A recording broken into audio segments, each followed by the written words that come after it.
Buenas tardes. Bienvenidos a una sesión más con Ángel Reina, su servidor, para hablar sobre aspectos muy diversos de la historia del arte, tanto universal como mexicana. En este caso, vamos a hablar sobre historia de la arquitectura mexicana. Bienvenidos. El objetivo es que los participantes tengan una visión general sobre lo que ha sido la arquitectura en nuestro país desde la prehispania hasta el siglo XXI. Yo quiero subrayar un detalle, nada más, creo que con eso podamos seguir adelante con una visión conjunta. Ojalá estén de acuerdo conmigo. La validez y la trascendencia de nuestra arquitectura se da gracias a la continuidad de la misma. No hemos evitado nunca, ni incluso en la prehispania, con la interacción de 6 grandes zonas mesoamericanas y 2 grandes zonas en el norte de Mesoamérica, la interacción y también la interinfluencia de los estilos, los rasgos, las características, las identidades de las diferentes arquitecturas que han intervenido. Tampoco hoy lo hemos hecho. La prehispania dio lugar, después de una muy cruel conquista de todos estos territorios que hoy conocemos como México, el sur de la Unión Americana, el norte de Centroamérica, a una cultura que no era ni española, ni árabe, ni mozárabe, ni mudéjar, ni renacentista, y que tampoco era prehispánica. Fue una mezcla de todo lo que enumeré y que dio lugar a una arquitectura que duró 3 siglos, que fue la arquitectura de la Nueva España, para dar después, esto lo tenemos en nuestro contenido, en el número 2 lo pueden observar, para dar lugar a una arquitectura del México independiente durante el siglo XIX. Un México independiente influenciado por la ilustración francesa e inglesa sobre todo, pero también española, aunque nos habíamos liberado de ellos, pero seguimos pensando como ellos. Yo creo que este es uno de los rasgos, dicen los africanos, después de la década de los 60 del siglo pasado, de la conquista y del colonialismo, el que seguimos manteniendo no solamente la lengua, sino también la forma de pensar, en este caso la ilustración. La ilustración que va a dar lugar en el siglo XX a la Revolución Mexicana, lo tenemos aquí como el punto número 6, y esta Revolución Mexicana, que es una lucha entre la modernidad universal, liberal y la tradición conservadora y centralista, va a dar lugar a una postrevolución que se va a caracterizar sobre todo por un nacionalismo que se ve en el muralismo mexicano, la llamada Escuela Mexicana de Pintura, pero que también se ve en un arte arquitectónico que ha sido catalogado de muchas formas, el neo-mexicano, neocolonial, que va a tener influencias de los momentos de su época, por supuesto, sobre todo del Art Deco o las artes decorativas de acuerdo a la exposición de París en 1925.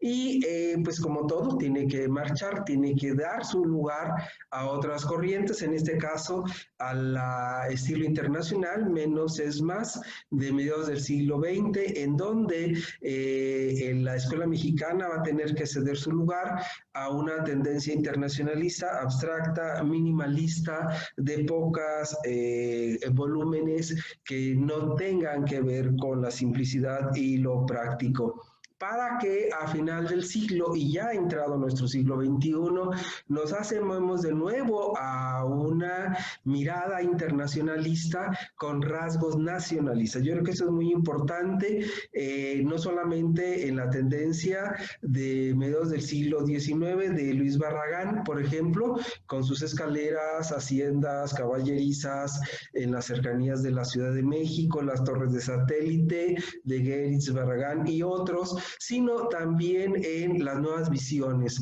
las nuevas tendencias, el Museo Sumaya, el Museo Jumex, en la Plaza Carso, en Polanco, Ciudad de México, y en otras manifestaciones del Paseo de la Reforma, con el edificio BBVA del despacho de arquitectos de Legorreta, de Víctor Legorreta, y una serie de manifestaciones arquitectónicas en donde se va a conjugar el brutalismo, la desnudez de, por ejemplo, Zabludovsky en el Museo de Tamayo, con otras tendencias internacionales que van a llegar a través de Chipperfield, por ejemplo, en el Museo Jumex. Este sería un resumen de nuestra arquitectura que va a tener como una característica fundamental a través de 30 siglos de historia, el talud y el tablero.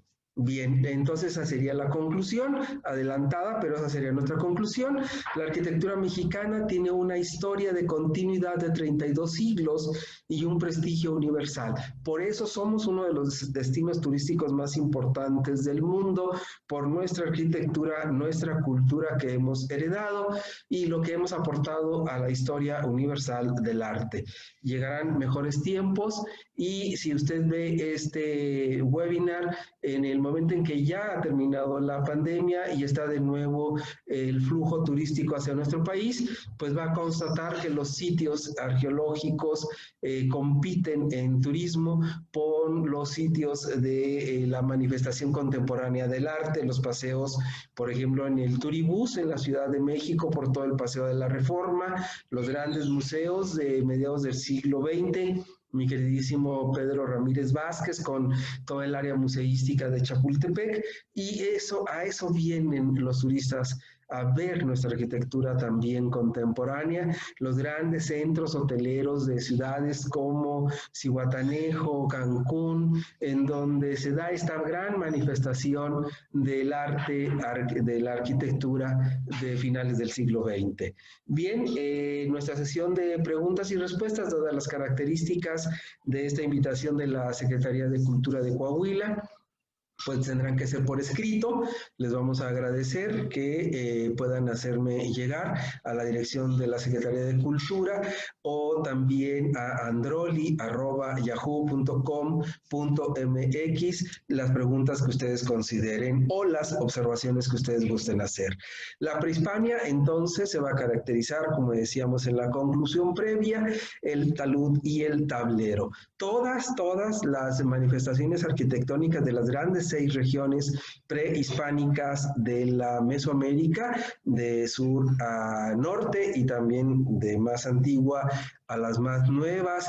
Tendremos los mayas en la región de Oaxaca con los olmecas y los zapotecos, las culturas del Golfo, fundamentalmente Veracruz, el altiplano central con Toyán, Tula, Teotihuacán, Tenochtitlán, la cultura olmeca chicalanca de Tlaxcala, Puebla, las culturas del occidente, sobre todo, bueno, con rasgos otomís, con culturas en las altas Nayares, como Nayarit y Colima, Jalisco también, los purépechas y tarascos, los cuñaos de Michoacán, y van a ser límites con una zona que ha sido menospreciada todavía hasta nuestro tiempo y que es a donde nosotros pertenecemos en Coahuila, Durango, la Nueva Vizcaya, en la Nueva España, Tamaulipas, Chihuahua, Sonora y Sinaloa, y el sur de lo que hoy es la Unión Americana, los estados de Texas, Nuevo México, Arizona, en donde se van a dar 2 grandes momentos de la arquitectura prehispánica, el Árido América y Oasis América. Quizá más pobres, claro que sí, nada se va a comparar con esta imagen que tenemos al centro, el estilo Públic en los mayas, en la península yucateca y Chiapas, por supuesto que no, o esta Malinalco a mi derecha, en donde tenemos una representación de Quetzalcóatl, tampoco con el edificio J que tenemos a nuestra izquierda de Monte Albán, recientemente visitada por un servidor, o el juego de pelota, que es sinónimo arquitectónico en toda Mesoamérica. No, por supuesto que no. Las cuevas de Janos o de cuevas como el norte de Chihuahua o en el sur de Nuevo México, pues tienen una arquitectura limitada, pobre en comparación con Mesoamérica, incluso en zonas limítrofes, Chalchihuites, La Quemada, por ejemplo, todo este cañón de Juchipila que va de Zacatecas a Jalisco, y nuestro gran monumento del norte de México, que es la Ferrería en las cercanías de la ciudad de Durango, pues tienen una manifestación más sencilla, pero mantienen por influencia teotihuacana el talud, el tablero, el juego de pelota, el área cuadriculada o rectangular alrededor de un fuego sagrado, donde se va a desarrollar la habitación familiar o de clan, y también la habitación de los sacerdotes y de los guerreros sacerdotes que van a gobernar estos sitios, como Cacastla en Tlaxcala, por ejemplo, muy cerca de Nativitas. Esta arquitectura tiene un lenguaje social definitivo, es para impresionar, para vivir, para convivir con otros, sean de su misma etnia o no. Teotihuacán y sus grandes barrios zapotecos, mixtecos, de culturas venidas del Golfo, o en la Ferrería, en donde tenemos influencia teotihuacana, barrios teotihuacanos que todavía están por explorar, pero que sus indicios ahí están. Esta vida social tiene que ver con terrazas, sobre todo en lugares altos como La Quemada en Zacatecas, Malinalco también, y otros lugares como, bueno, a mi izquierda tenemos la imagen de Monte Albán, el gran patio hundido de Monte Albán, en la cima de una montaña bellísima, desde donde se divisa todo el valle del centro de Oaxaca o los valles centrales de Oaxaca. Pero también lo vamos a tener en el Cerro de Teúl, recientemente siniestrado, lamentable para la historia de la arqueología y la arquitectura en nuestro país, aunque se ha dicho, el INA, que no hubo afectaciones mayores a la zona arqueológica de 16 hectáreas, pero que también manifiestan esta arquitectura defensiva que vamos a tenerla en Paquimé, en el norte de Chihuahua, sin ninguna discusión, una arquitectura de laberintos de adobe por donde podían circular los clanes, en una manifestación de defensa, o las grandes cuevas también en la Sierra Tarahumara. Ciudades religiosas que tienen en el sur estas celosías bellísimas mayas, Mitla, estoy recordando en este momento, Bonampak, también Palenque, por qué no decirlo, y todas las grandes zonas de Campeche que han sido apenas comenzadas a trabajar para su descubrimiento y su exposición. Esta arquitectura tiene una manifestación espacial muy importante que todavía no alcanzamos a entender completamente porque es difícil, es muy grande, es muy extensa. Acabamos de leer que son 195 centros arquitectónicos o de arqueología para visitar en nuestro país. Imagínense todo lo que estará oculto con tecnología láser. Se ha visto que hay más de 2000 sitios arqueológicos que están todavía por explorar en la península yucateca y sus cercanías. Sin embargo, bueno, tenemos algunas similitudes que podemos subrayar, enumerar: el talud, el tablero, la escalinata central de escalones muy breves, huella y peralte. ¿Por qué? Pues porque había que subir y había que bajar de lado para no mirar de frente a los dioses o al recinto donde se encontraban el Cali, que remataba estas pirámides a la usanza de Mesoamérica, que son diferentes a otras manifestaciones arquitectónicas en el mundo antiguo. Tenemos aquí una representación del Cali en el centro, es Nahua, en donde tenemos que es la manifestación central todavía hoy, la casa, el hogar, el palacete, en donde vivimos, el departamento en donde vivimos.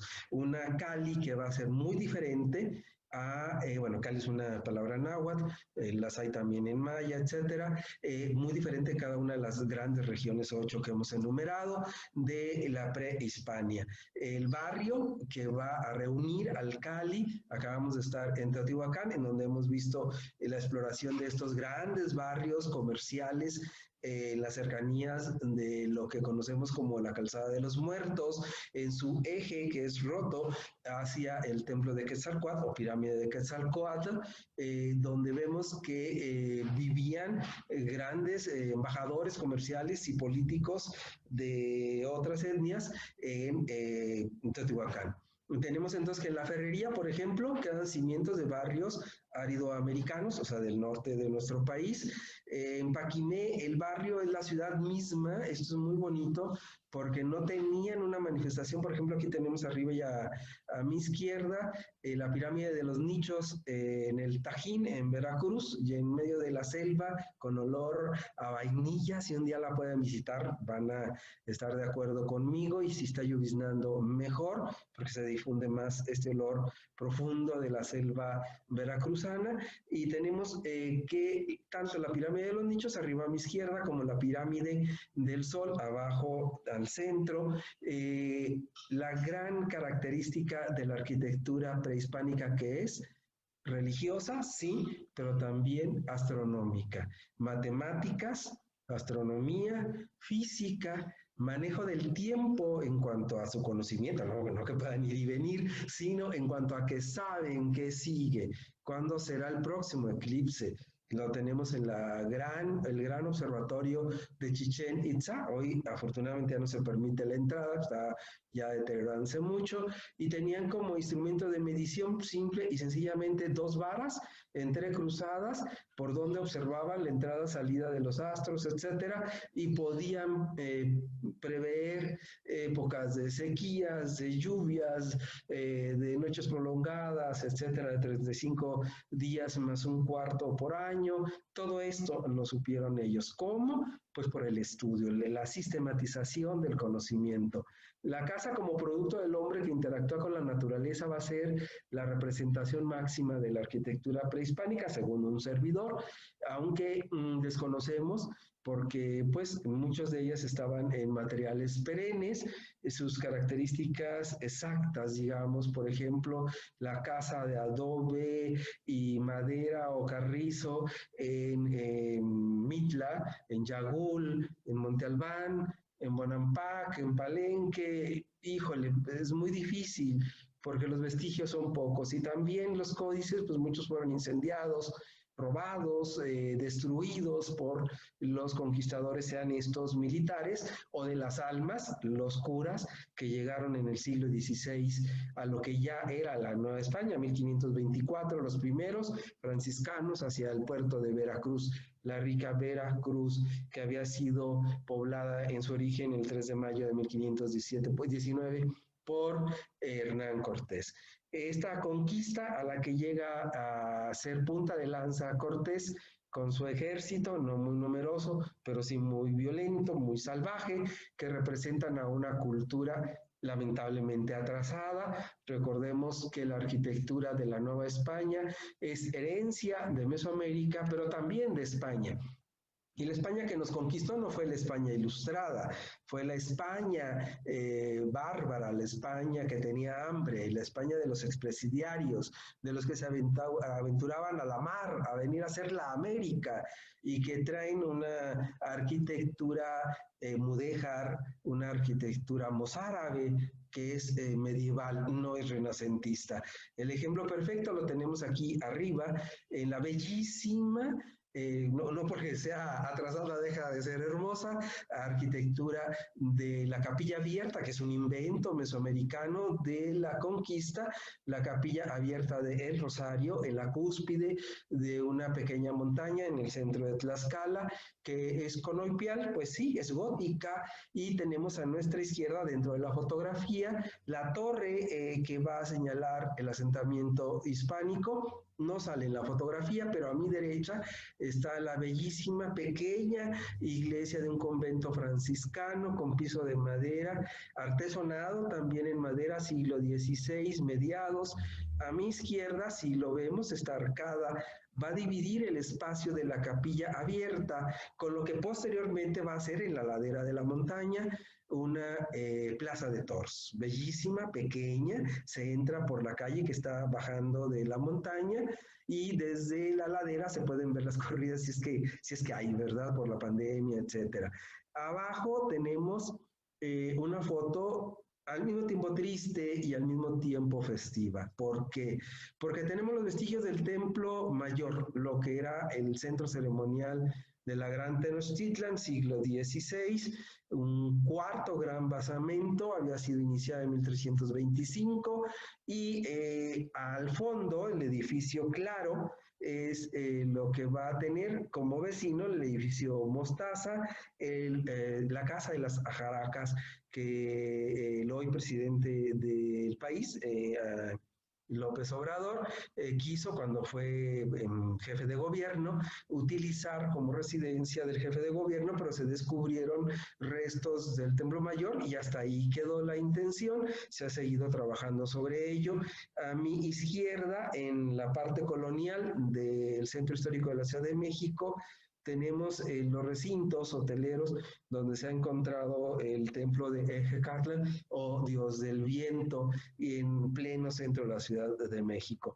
Los que tienen ya más de 60 años podrán recordar que todos sabíamos desde niños, desde nuestros padres y nuestros abuelos, que el centro histórico de la Ciudad de México, los sótanos, por ejemplo, de diversas editoriales, de la Secretaría de Educación Pública, de la Catedral Metropolitana, pues estaban o están sobre vestigios prehispánicos. Es hasta el sexenio de López Portillo que alguien descubre, entre comillas, todos sabíamos que estaban allí, la Coyolxauhqui, manda llamar a Eduardo Matos Moctezuma, que llega en la madrugada, saluda a los trabajadores de la Comisión Federal de Electricidad, ve aquella enorme piedra redonda con la efigie descuartizada de la Coyolxauhqui, y allí empieza el rescate de lo que todavía continúa como el centro histórico de la Ciudad de México, el Gran Templo Mayor. Este templo que va a ser sumergido en la oscuridad de la Nueva España y que en la postrimería del siglo XX ha sido redescubierto para su investigación y sobre todo creo que es lo más importante para su revalorización como parte de nuestra historia cultural, la arquitectura prehispánica.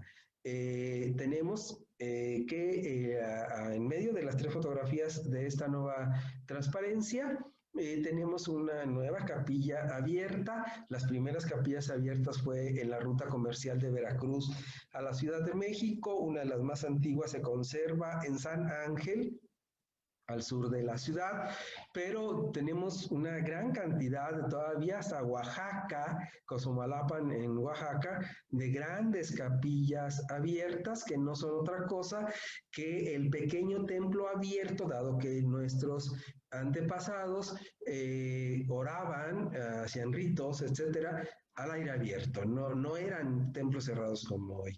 El universo de ellos era abierto, el universo cristiano es cerrado. En lo que se construía el convento o el templo y el templo nuevos, digamos, en la Sierra Norte de Puebla, pues se va a tener esta alternativa, la capilla abierta. Y la capilla Poza Tepoztlán, por ejemplo, en donde en los 4 puntos cardinales de un gran patio, al centro va a estar la iglesia y el convento, en ese enorme atrio va a estar la capilla abierta, que va a ser el lugar donde se van a celebrar las primeras manifestaciones religiosas de los españoles, franciscanos primero, luego dieguinos, que son franciscanos, agustinos, dominicos y finalmente la orden jesuita. Todos ellos van a trabajar en la capilla Poza, la capilla abierta. Luego ya en el interior de la iglesia construida en la primera parte del siglo XVI, entre 1524-30 y 1590, para luego pasar al desarrollo de la ciudad. Pero antes de eso tenemos en nuestra parte baja este claustro, que bien podría ser el de San Jacinto en San Ángel, en donde vemos cómo se van a mezclar los dos universos en la arquitectura novohispana, el universo prehispánico y el universo europeo. Cristo y los dioses prehispánicos, en donde van a fundirse los muros, en las paredes de las iglesias, en el ábside de la iglesia y también en la plaza. Arriba tenemos la plaza de Pátzcuaro, en Tatabasco se conoce esta plaza, en donde podemos encontrar una nueva concepción urbanística que viene del Renacimiento europeo hacia finales del siglo XVI, ya ha establecido el español en América, al menos en la Nueva España, y con esta gran plaza reticular, que es parte de una ciudad reticular, o sea, cuadriculada, plana en su manifestación y que va a dar lugar a la ciudad comercial, o que para ser ciudad comercial se va a erigir. Esta arquitectura va a tener casas, iglesias, haciendas de muy diverso tipo. Ahorita vamos a hablar de Zacatecas, Guanajuato, en donde se va a dar la hacienda de beneficio, porque es la ciudad minera. La hacienda de la ciudad comercial va a tener otras características. La hacienda, por ejemplo, pulquera del siglo XVIII en Tlaxcala, en el Estado de México, pues va a tener otras finalidades para subsanar otras necesidades. Jalisco, por ejemplo, la hacienda tequilera. Vamos a tener entonces dos grandes tipos de ciudad. La ciudad reticular, plana, con un desarrollo cuadriculado, la Ciudad de México, por ejemplo, que ya lo tenía Tenochtitlán en sus grandes barrios, que son 4 los grandes, aunque hay más, van a estar con esa forma en Chinampas, que no son otra cosa, todavía en Xochimilco existen pedazos de tierra flotante que poco a poco se fue asentando con el paso del tiempo por las raíces de los árboles y de los sembradíos, para encima de ellos colocar templos, casas, barrios, servicios administrativos, etcétera. Y la gran ciudad minera. Los españoles y en sí los europeos venían por el dinero, venían a hacerse ricos, no venían a difundir otra cosa, ni cultura, ni religión, venían por la plata. Dicho esto, en toda la extensión de la palabra. Y entonces en la arquitectura y el urbanismo de la Nueva España se va a dar, como lo señalamos en el último renglón de esta diapositiva, la ciudad minera. Es una ciudad que va a crecer alrededor de la mina, por lo tanto generalmente alrededor de Cañadas, Tasco, Guerrero, Guanajuato, en el estado de Guanajuato, Zacatecas, en la ciudad de Zacatecas, la bellísima ciudad de La Plata, que es Zacatecas, y va a darse allí una gran arquitectura también mesoamericana mezclada con lo europeo para dar lugar a lo que yo llamo el barroco mesoamericano. Es una arquitectura, sí, con la influencia de Churriguera, ¿por qué no decirlo? Hay que ver que así eran las cosas,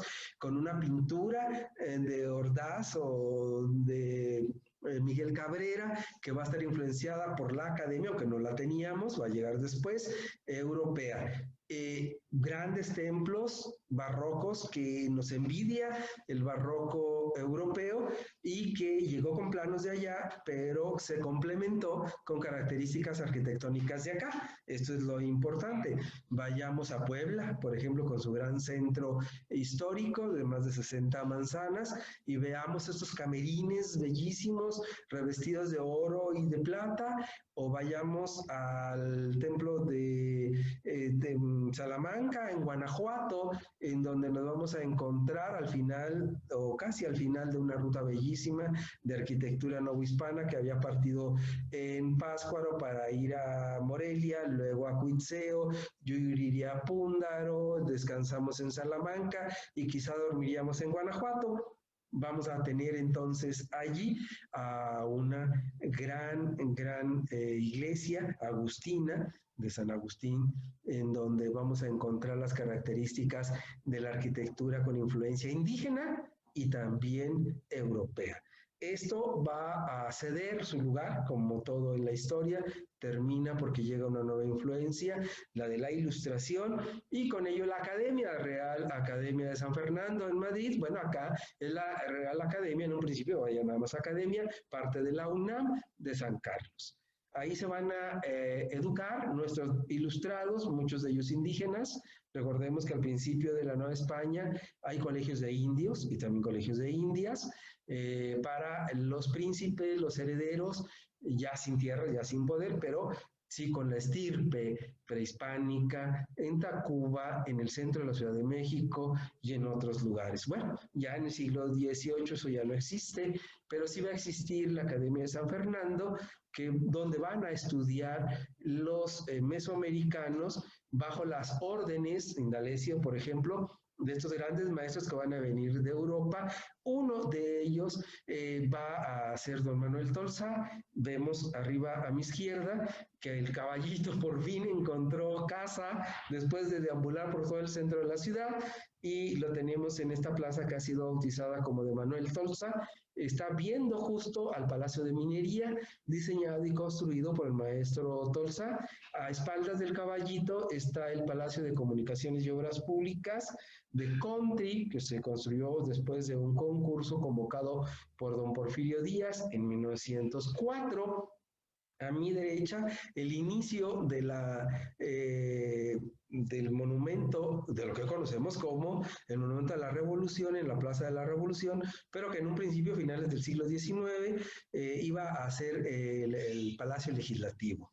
Y ahí se quedó, ya pues llegaron Obregón, Santa Cilia y otros después de la Revolución para terminarlo. Y abajo tenemos el Teatro Juárez en la ciudad de Guanajuato, en donde vamos a tener la gran manifestación afrancesada de nuestra arquitectura. Nuestra arquitectura en esta época, la etapa del neoclásico, lo tenemos escrito arriba en el primer párrafo, es la influencia de la Revolución Francesa. Ni duda cabe. Llega esta influencia de la revolución de la independencia de las 13 colonias de América y de la Revolución Francesa hacia la Nueva España, y damos generamos esta gran arquitectura, la fuente de Tolsá en Zacatecas, subiendo a Bracho, la fuente de Tolsá en Querétaro, en pleno centro histórico, muchos palacios, el de Minería, que hoy es parte de la UNAM, palacios dentro de los centros históricos de las ciudades para manifestar que recibíamos con beneplácito a la Ilustración. Una de estas ciudades que recibe con beneplácito a la Ilustración, el hoy Palacio de Clavijero, claro que no se llamaba así en su momento de inauguración, es Valladolid, hoy conocida como Morelia, la gran ciudad barroca de la Nueva España. Es una ciudad bellísima, con un gran centro histórico, con grandes palacios, la Universidad Nicolaita, por ejemplo, el Palacio de Clavijero, la Catedral de Morelia, grandes manifestaciones que empezaron barrocas y terminaron neoclásicas, por eso estoy hablando de ello ahorita. Puebla, la Ciudad de México, el ejemplo perfecto es la Catedral de Durango, que tardó 300 años en construirse y terminarse, pues comenzaron bajo la arquitectura barroca y terminaron bajo la arquitectura neoclásica. Incluso muchas de estas catedrales ya no van a tener el retablo en capillas laterales o el ábside de madera recubierto de yeso, tela, etcétera, hasta llegar a un laminado de oro, porque ya la iglesia no lo permitía. Van a tener retablos de cantera, con un nuevo estilo, el estilo neoclásico, que se va a caracterizar por revisar el estilo del Renacimiento, siglo XVI, que va a revisar el estilo greco-romano de los siglos 5 a.C. a 4 después de Cristo. Y entonces esa revolución del pensamiento, que es la revolución industrial y la revolución de la Ilustración, va a venir a la Nueva España y va a sembrar inquietud para que hacia 1810, la Revolución Francesa de 1789, se dé el inicio de nuestra independencia, que por cierto estamos por celebrar los 200 años de su consumación. Y hay entonces esta nueva tendencia, la ciudad, la arquitectura neoclásica, que va a tener su reinado en el siglo XIX. Ya no más el barroco mesoamericano. Ahora todo es abiertamente europeo y abiertamente francés, ¿sí? Una arquitectura para un centenario que no sucedió. Cuando ya llegan finales del siglo XIX y nuestra arquitectura es neoclásica, bellísimas ciudades mexicanas, nos vamos a encontrar que la dictadura de don Porfirio Díaz se apresta para celebrar los primeros 100 años de nuestra independencia con una sociedad que se está industrializando, que tiene el ferrocarril como aliado, que tiene llegada de capitales franceses, ingleses y estadounidenses sobre todo, también italianos, que tiene grandes barrios que van a instalarse en las cercanías con la misma traza urbana reticular del centro de la Ciudad de México. Los nuevos ricos ya no van a vivir en los viejos palacios virreinales. Ahora van a vivir en nuevos desarrollos urbanísticos abajo, al centro.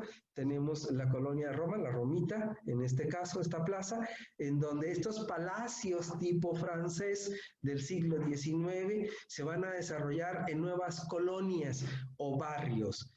Para diferentes tipos de nuevo rico, ¿verdad? La clase media y media baja que va a surgir como empleados de las fábricas de tabacos, por ejemplo, pues San Rafael, Santa María la Ribera, empleados de fábricas inglesas, por ejemplo, bueno, la tabacalera, ahí lo va diciendo a qué se dedicaban, barrios bellísimos, pero chiquitos, microcosmos, como lo fue el convento medieval para el barroco mesoamericano, siglo XVI, lo va a hacer ahora este desarrollo arriba a mi derecha, que es el desarrollo de la arquitectura neoclásica europea, que llega a la Ciudad de México, después llegará también a Monterrey, Guadalajara, otras urbes, las orillas de Zacatecas, por ejemplo, o lo que eran las orillas en ese momento, los edificios Condesa, por ejemplo, barrios que atraviesan como pasajes comerciales, nada más que son habitacionales, en la colonia tabacalera. Por supuesto, el antecedente del centro comercial actual, bueno, sabemos que es romano, ¿verdad? El foro de Trajano, pero en el siglo XIX lo va a hacer, y XVIII, lo va a hacer el pasaje comercial italiano, inglés y francés. Todavía tenemos algunos, el centro, el mercado, en el centro de Zacatecas, por ejemplo, con varios pasajes. La Alianza en la ciudad de Torreón, como una reminiscencia de este pasaje comercial del siglo XIX europeo. Y estos nuevos departamentos lo encontramos en varios puntos de la ciudad de Torreón, de Ciudad Lerdo, Gómez Palacio, ¿no? No lo brincamos, pero sí, nuevos edificios que están pues, en la salida a San Pedro, en donde se crean microcosmos habitacionales para nuevos ricos. En este caso, los nuevos burgueses de ciudades como Torreón, Gómez, Lerdo y ciudades aledañas como Matamoros, que van a venir a vivir a estos lugares. El nuevo Paseo Sur en la ciudad de Monterrey, en las faldas del Cerro de la Silla, será un ejemplo perfecto. El centro comercial con algunas sucursales bancarias, grandes estacionamientos subterráneos y a nivel de calle, y encima de todo esto, departamentos, edificios de departamento en alquiler o en compra-venta. Es el nuevo concepto urbano del siglo XXI que nació en este concepto de finales del siglo XIX. Lo vamos a tener pues con manifestaciones como el Teatro Juárez en Guanajuato, el mercado de Guanajuato, que en su principio iba a ser una estación de trenes, pero que pues derivó en mercado. Bellísimo, es increíblemente hermoso. Igual lo va a hacer el hoy Museo de Ciencias de la UNAM, el famoso Chopo, en el centro de la Ciudad de México. El Palacio de Bellas Artes, arriba a mi izquierda, Adamo Boari, que va a surgir de un concurso de arquitectura internacional convocado por el hijo de Porfirio Díaz, el ingeniero Díaz, que obedeciendo a las ideas de su papá de internacionalizar la economía y el arte de México, pues para celebrar un gran palacio de las Bellas Artes. Por supuesto no se terminó. Hay fotografías de la Revolución Mexicana, 1912, 1917, en donde se ve el tramado de madera, ¿no? Está apenas en construcción. Lo van a terminar los arquitectos de la postrevolución, pero Adamo Boari, Silvio Contri van a ser dos de los grandes arquitectos que van a trabajar a finales del Porfiriato con este tipo de manifestaciones. También decíamos colonias de la Ciudad de México.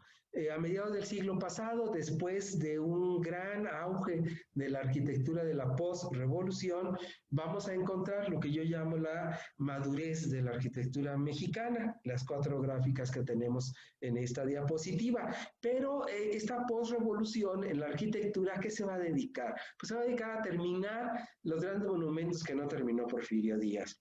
2 de ellos, bellísimos cada uno en su tendencia. Al Palacio de las Bellas Artes le llaman pastelote de 15 años, de rancho, bueno, no, yo sí lo disfruto. Le han tenido que quitar parte del recubrimiento de mármol, pues estaba hundiendo, de hecho está hundido el palacio, está sobre ruinas arqueológicas prehispánicas, la gran explanada del Palacio de Bellas Artes y parte de la Alameda Central. Pero bueno, ahí está. Es vecino del Palacio de los Correos, de Adamo Boari, bellísimo edificio que cada día es menos funcional porque cada día mandamos más los correos y los mensajes electrónicos que en físico, pero ahí está el Palacio Postal.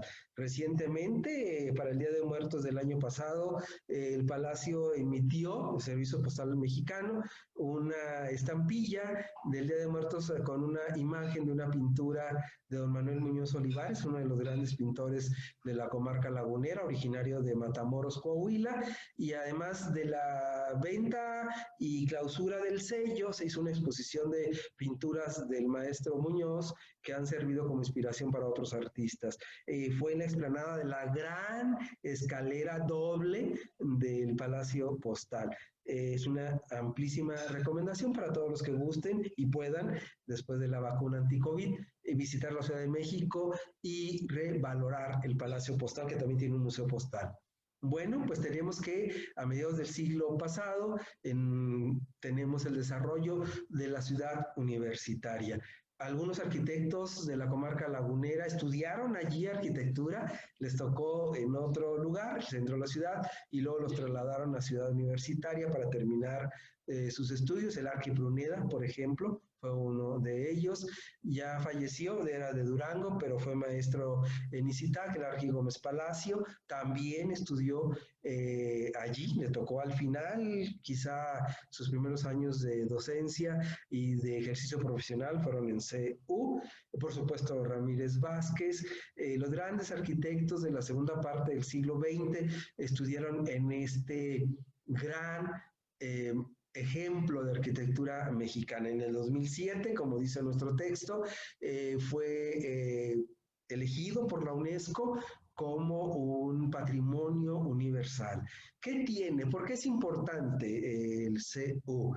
Porque es un claustro. El claustro medieval, el origen de la universidad en Italia, hacia el siglo XI, sí, es un claustro. Pero ese claustro es prehispánico. Esto es muy bonito y también es barroco y también es contemporáneo. Las grandes facultades de CEU alrededor de un gran patio, Monte Albán, que le llaman las islas, la torre de rectoría, y tiene, bueno, el edificio del estadio un poquito más alejado, el estadio con forma de sombrero de charro, el estadio de CEU, donde juegan los Pumas, fútbol, soccer, y la joya de la corona, Juan O'Gorman, el recubrimiento de la Biblioteca Central de Ciudad Universitaria, con vidrios. No tenían mucho presupuesto, pero se dedicó a recorrer el país buscando vidrios propios de las diferentes regiones, sobre todo volcánicas, para recubrir esta inmensa mole arquitectónica. Es uno de los grandes monumentos arquitectónicos del siglo XX, no solo de México, también del mundo. Así como de la Nueva España tenemos uno de los 100 grandes templos del mundo, que es el de Atotonilco en Guanajuato. Tenemos también uno de los grandes edificios de la historia de la arquitectura del siglo XX, es el edificio de la Biblioteca Central. No es el único, hay más de 40 murales. Quizá el más famoso es el de Siqueiros, que está en la base de la rectoría, porque lo han vandalizado en varias ocasiones, pero bueno, también porque es importante. Varias facultades, como la de Ciencias Químicas, tienen sus murales propios, tienen su pequeño universo dentro del gran universo de la ciudad universitaria.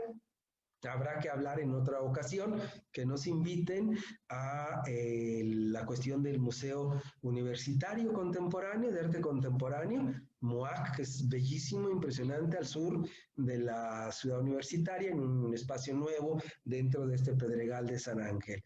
Pero bueno, aquí tenemos los finales del siglo XX, arriba a mi derecha tenemos la ciudad, pequeña ciudad universitaria de la Iberoamericana, construida pues después de los temblores del 85 del siglo pasado, en que se destruyó la ciudad, la pequeña ciudad universitaria de la Ibero, se construyó una nueva ciudad universitaria. Dentro de todas estas características que algunos llaman el brutalismo de la arquitectura mexicana, abajo a mi izquierda, Sabludowski, tenemos González de León, Teodoro, con el Museo de Arte Contemporáneo Rufino Tamayo en la ciudad, pequeña ciudad, le llamo yo, de Chapultepec, sobre todo el antiguo sector, el primer sector, una bellísimo que deja, edificio que deja expuesto el concreto, como muchos otros edificios Infonavit, por ejemplo, en sus oficinas centrales también en la Ciudad de México,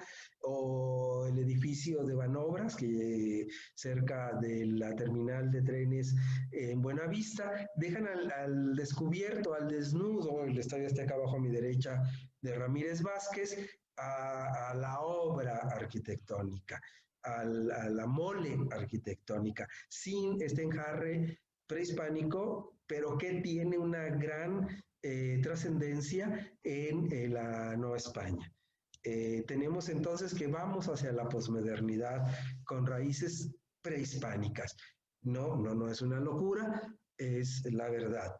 Así como nuestra arquitectura ha convivido del gran arquitecto anónimo de la prehispania, con los planos, con las ideas de los padrecitos, los monjes y las innovaciones que introducían lo que quedó de los tlatoanis, lo que quedó de los pintores prehispánicos para la pintura mural del siglo XVII o XVI. Tenemos que la arquitectura que va hacia la posmodernidad también tiene esa raíz prehispánica. No solamente Barragán, por ejemplo, don Luis, que llega de Guadalajara a la Ciudad de México con todo ese sabor provinciano, el color, por ejemplo, las grandes moles, los claustros, las caballerizas, por ejemplo, de Barragán, las torres de satélite, igual otra vez el concreto al desnudo, sino también la gran mole con la gran tradición artística mexicana. Tenemos arriba a mi izquierda al Museo de Arte Contemporáneo de la ciudad de Monterrey, el famoso marco con esta enorme paloma de Juan Soriano en esta pequeña explanada, y Legorreta y Asociados construyen este museo en las orillas del río Santa Catarina en la ciudad de Monterrey.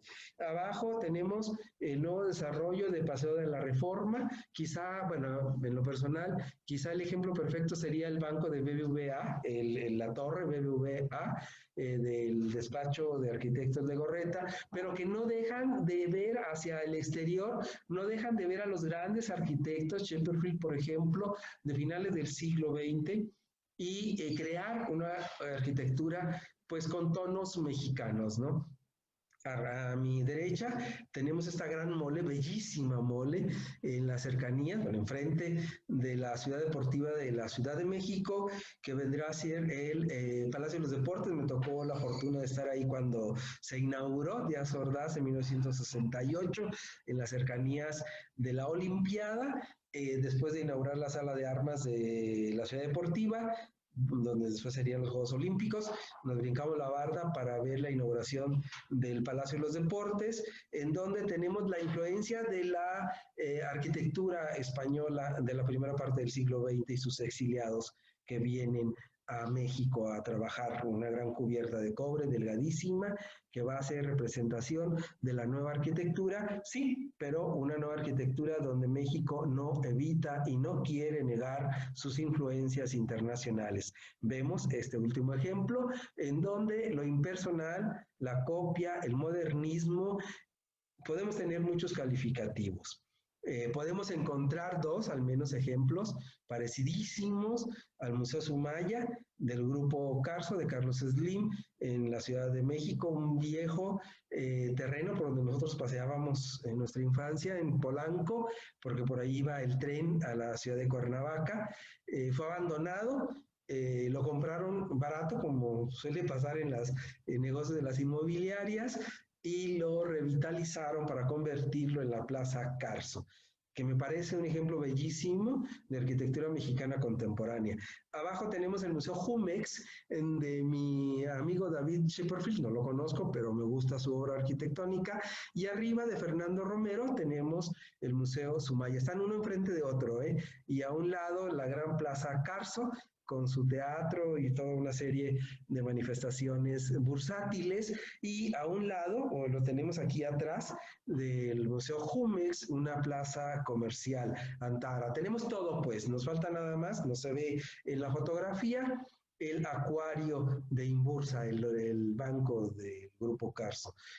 Todo esto en Polanco, muy cerca del Palacio de Hierro, muy cerca de todo este gran nuevo universo del poder económico en México, que está en crisis. Por cierto, Polanco está siendo abandonado por los inversionistas, por los residentes, etcétera, dada la crisis económica derivada de la crisis sanitaria del COVID-19. Pero estamos hablando aquí pues del año 2000, nos estamos acercando a nuestro momento. La arquitectura mexicana, a pesar de todo, es ejemplo en el mundo. Me ha tocado ver, estar sentadillo allá afuera en la escalinata del Museo Sumaya, cómo llegan los extranjeros y admiran nuestra arquitectura, como admiran la casa de Coyoacán, la casa azul de donde fue residencia de Frida Kahlo, o el gran edificio, gran por su importancia, no por su tamaño, su gran edificio del estudio casa de O'Gorman en San Ángel para Diego Rivera y Frida Kahlo, o admiran otros museos mexicanos que están en edificios que ya existían en el Museo Amparo, por ejemplo en Puebla, de nuestro queridísimo Ramírez Vázquez, que es un edificio colonial con un anexo, y lo cual podemos ver también en nuestra región para quienes vivimos en la comarca lagunera, y quienes no vengan, visiten para que conozcan este ejemplo que tenemos nosotros de conjunción arquitectónica, el Casino de la Laguna, 1910, lo que era un anexo en la manzana, en la misma manzana, con tiendas comerciales como las 3B, por ejemplo, lo recuerdo, que hoy es la Plaza Peñoles, anexo al Museo Arocena, en el antiguo Casino de la Laguna, y luego atrás el edificio que en este año cumplió en 2020 100 años, el edificio histórico Arocena, y luego en la otra esquina lo que muchos catalogan como el edificio chino del Banco Chino de 1911, con la matanza de los chinos del 15 de mayo.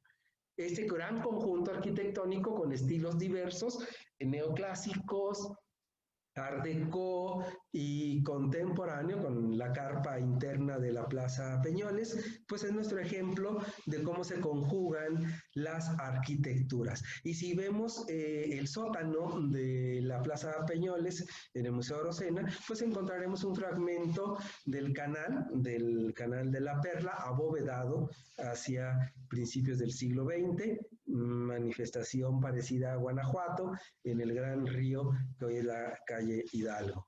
Todo esto, ¿qué habla? Pues de una arquitectura que no se pelea consigo, que no se arrepiente de su pasado, que acepta su herencia y mira al futuro, que son los puntos suspensivos que he dejado aquí. Yo sé que son 3, pero dejamos más para hacerla más de emoción.